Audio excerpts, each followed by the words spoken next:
అందరికీ నమస్తే అండి. నేను మీ చిన్ని. Welcome back to Chinni's kitchen. ఈరోజు మన వీడియోలో ఇడ్లీ, దోశ, వడ, ఉప్మా ఏ బ్రేక్ఫాస్ట్లోకి అయినా పర్ఫెక్ట్గా సూట్ అయ్యే పల్లీ చట్నీని ఎలా చేయాలో చూసేద్దాం. ముందుగా స్టవ్ మీద ఒక ప్యాన్ పెట్టుకొని అందులోకి 1 కప్పు వరకు పల్లీలను వేసుకోండి. ఈ పల్లీలను లో ఫ్లేమ్లో పెట్టుకొని దోరగా వేయించండి. హై ఫ్లేమ్లో పెడితే కలర్ చేంజ్ అవుతుంది, కానీ సరిగా వేగదండి, పచ్చి పచ్చిగానే ఉండిపోతాయి. ఇలా వేయించుకున్న పల్లీలను ఒక ప్లేట్లోకి ట్రాన్స్ఫర్ చేసి పక్కకు పెట్టుకోండి. ఇప్పుడు అదే ప్యాన్లోకి 1 టేబుల్ స్పూన్ వరకు ఆయిల్ని యాడ్ చేసుకోండి. ఆయిల్ హీట్ అయ్యాక 1 టేబుల్ స్పూన్ వరకు మినపప్పును, 1 టేబుల్ స్పూన్ వరకు పచ్చి శనగపప్పును, 1 టేబుల్ స్పూన్ వరకు జీలకర్రను వేసి దోరగా వేయించండి.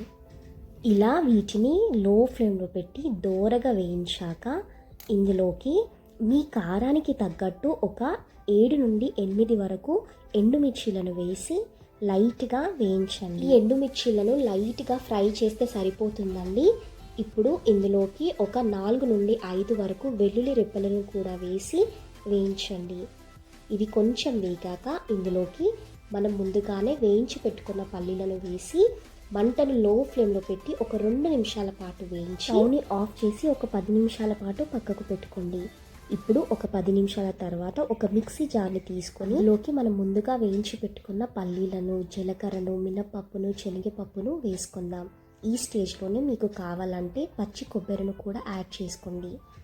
ఇప్పుడు రుచికి సరిపడా ఉప్పును, 1 ముక్క వరకు చింతపండును, తగినంత నీళ్ళను పోసుకుని మెత్తగా మిక్సీ పట్టుకుందాం. ఇలా ఫైన్గా పేస్ట్ చేసుకుని ఇందులోకి కొద్దిగా కొత్తిమీర ఆకును కూడా వేసి ఒకసారి మిక్సీ పట్టుకొని ఒక బౌల్లోకి ట్రాన్స్ఫర్ చేసుకోండి.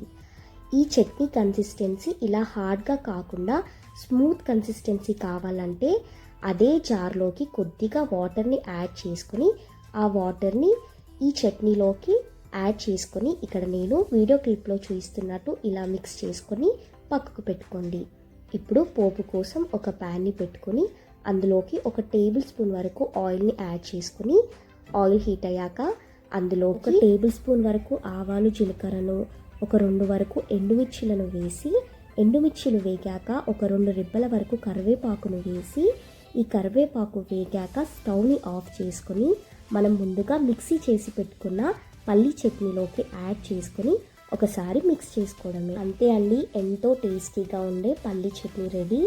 రొటీన్గా పచ్చిమిర్చితో లేదా కారంతో కాకుండా ఇలా ఎండుమిర్చితో ట్రై చేసి చూడండి. మీరు ట్రై చేశాక ఎలా వచ్చిందో కింద కామెంట్ సెక్షన్లో నాతో షేర్ చేసుకోవడం మర్చిపోకండి. మరిన్ని రెసిపీస్ కోసం